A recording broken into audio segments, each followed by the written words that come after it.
48 से 50 के बीच का यह 2 साल का फासला कितना गहरा होता है। ज्यादातर औरतों का तन और मन ही इसे साफ बयां कर देता है। कमर की ताकत कम होने लगती है, घुटनों में भी कमजोरी साफ महसूस होती है। इस वक्त इंसान लोगों के चेहरे और उनके नकाब के बीच का फर्क पहचानना सीख जाता है। इस उम्र में नए दोस्त बनना लगभग बंद हो जाता है।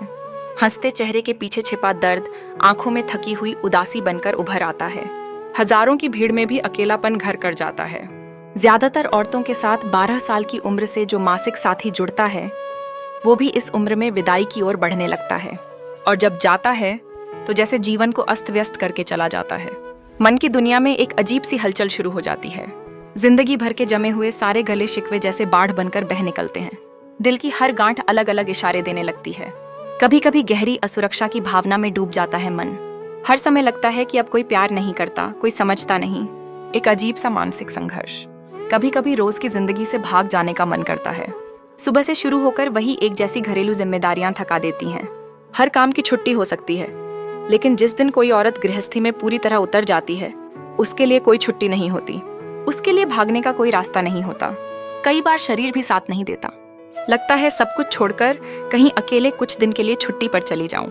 लेकिन तभी ख्याल आता है, अगर मैं चली गई तो घर कैसे चलेगा? पति और बच्चों को खाना कौन खिलाएगा? फिर हंसी आती है, कौन जानता है कल होगा भी या नहीं। अगर मैं कल इस दुनिया में ना रहूं तो क्या कुछ रुक जाएगा?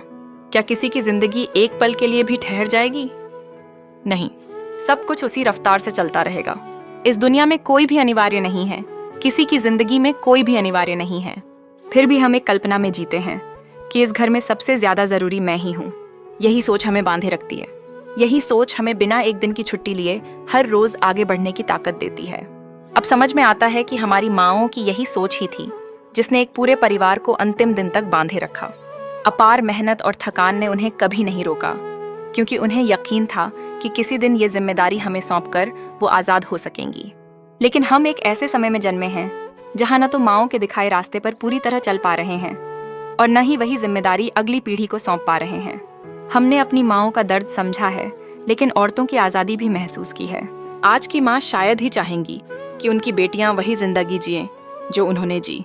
हमने जैसे घर गृहस्थी में डूबकर अपनी खुशियां कुर्बान की हैं, हम नहीं चाहते कि हमारी बेटियां भी वही करें। हम माँओं का दर्द नहीं चाहते, लेकिन बच्चों का भी दुख नहीं देख सकते। अतः क्या निष्कर्ष निकले?